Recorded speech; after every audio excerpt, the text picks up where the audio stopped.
Я чувствую себя очень хорошо, как будто это все сон.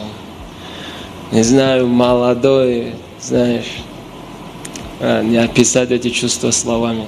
Как я сделал, здесь уже 2 дня мой народ не спит, все ждут, даже старики, маленькие дети, бабушки, дедушки, все, короче, ждут, 2 дня никто не спит.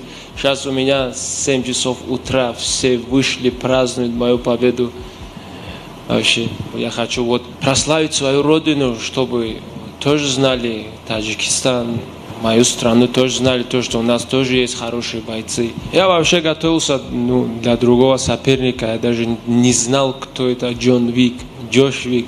Даже я один бой его не смотрел. За 4 дня отправили мне, сказали, с этим будешь драться. Я говорю, хорошо, вышел, подрался. Если надо финишировать, я готов финишировать любого. I smash you like the division.